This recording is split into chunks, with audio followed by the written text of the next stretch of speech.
Hello, everybody. Hope you're doing well. During the time of this lockdown, we have all been at home and we've been sort of exploring, hopefully, exploring and learning new things inwards and outwards.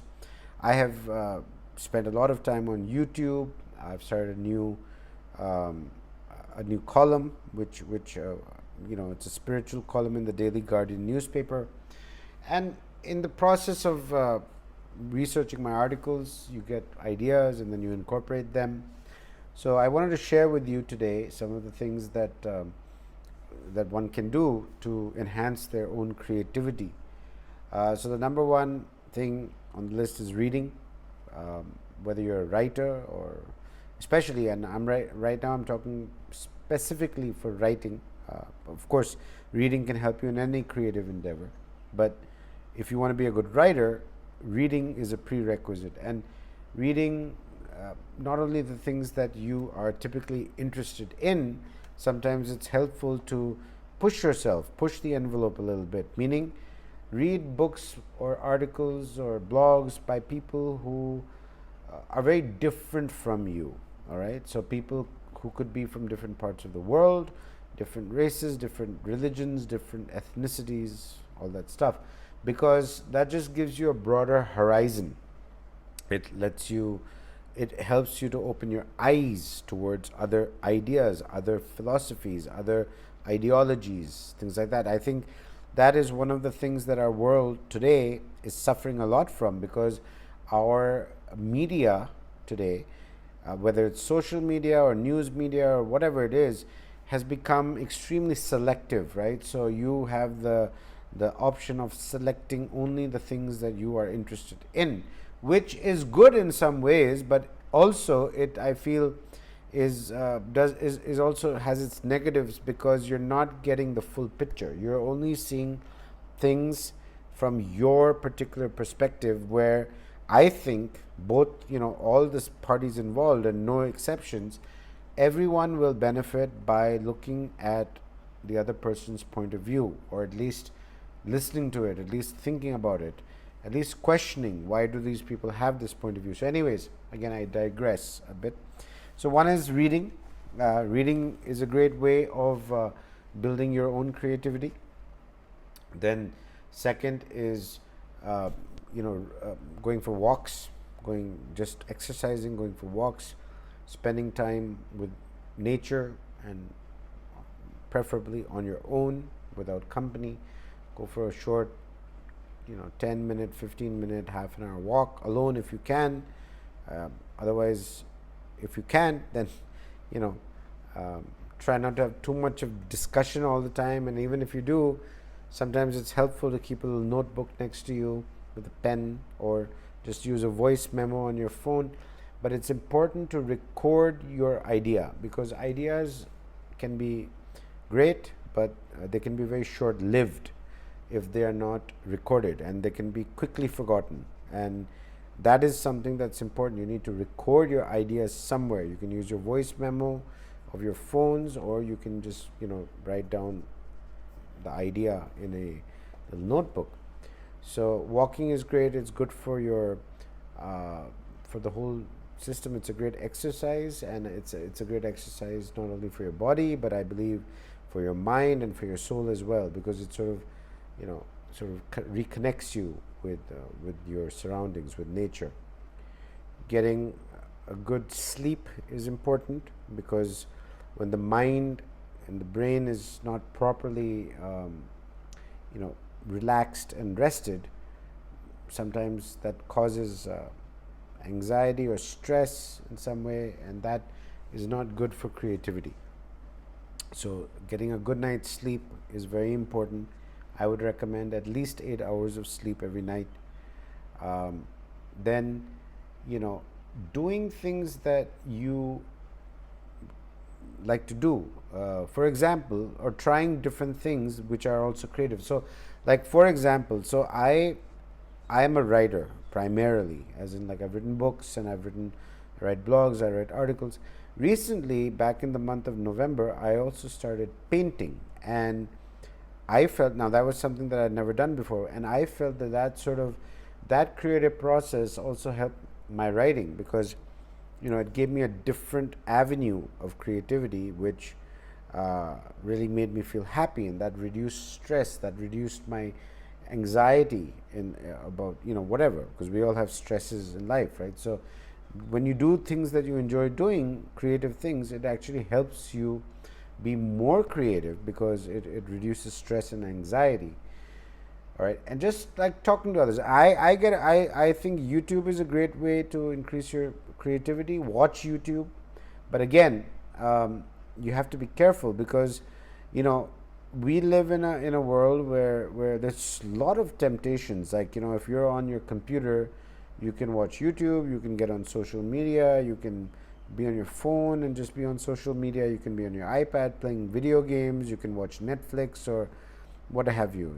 So there are a lot of distractions in our time. So it is important that you watch creative things like on YouTube and Netflix and all, but take out time religiously every day. Make it a practice. Take out time for yourself where you are not connected.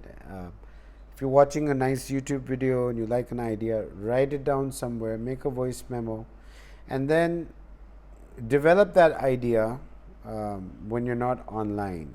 Try. I mean, these are just ideas, because it's important for you to take out that time.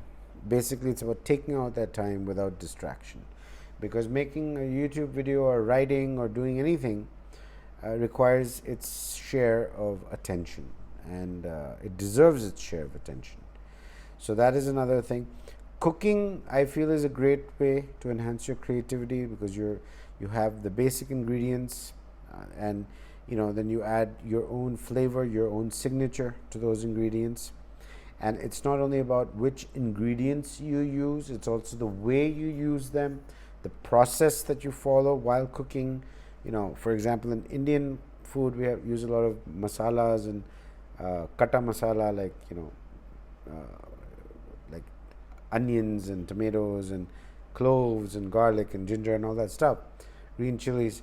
So it's not only about what you're putting in, it's also how much you're putting in and at what stage of the process you're putting it in. A lot of people who are not very familiar with cooking, that, by the way, that's another thing that I love to do, is that I love to cook. And I put up a video earlier on YouTube about when I made a mutton curry.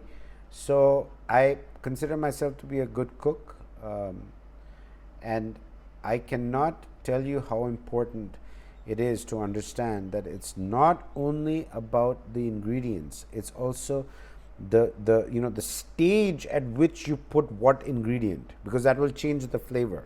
All right, so cooking is a great form of being creative, and just keeping your eyes open, just keeping your eyes and your ears open in the world, and asking a lot of what if questions. I think it's that's something very, very underrated in our entire system of education and everything.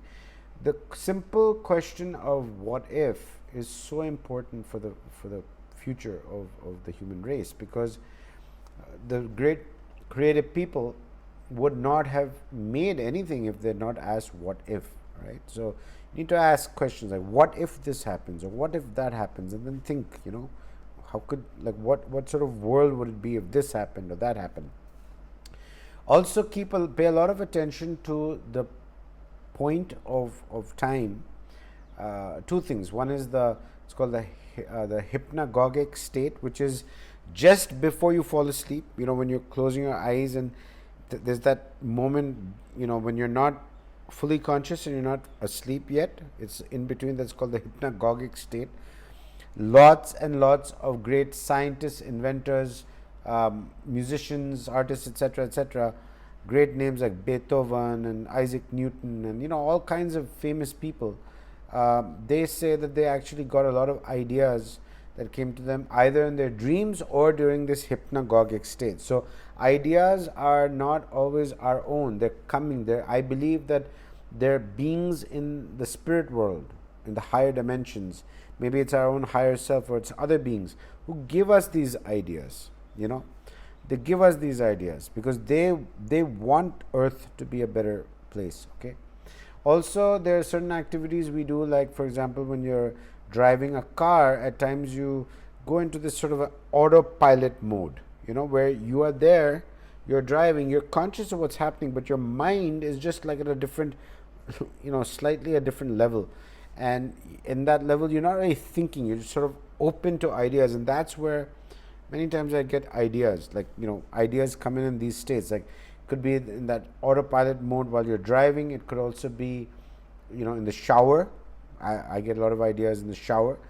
And so just pay attention to your ideas, and remember that it's important to don't procrastinate, and don't expect to make a masterpiece overnight. Just, if you can't think of anything, just open your page and just write some random stuff, or paint something random. Just do something. I mean, it's important to act on your idea, because an idea itself is not enough. So creativity is made of two things: ideation and innovation. So ideation is when you get the ideas, and innovation is when you take the idea and you practically make it into something that's usable. And you need both ideation and innovation to have perfect and meaningful creativity.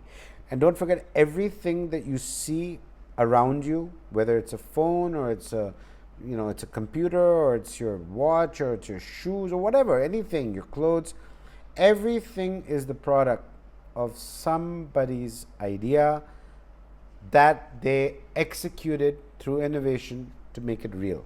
So remember, and I cannot stress this enough, ideas are great, but ideas are not enough. Ideas have to be matched with innovation, and innovation in this case is about taking an idea and making it work, putting in the practical effort, whether it's a book, or it's music, or it's a painting, or it's a new app that you're designing, or anything in life. All right, I hope you enjoyed this video. If you did, please like, share, and subscribe. Click on the bell icon for notifications. Thank you. God bless you, and I love you. Bye-bye.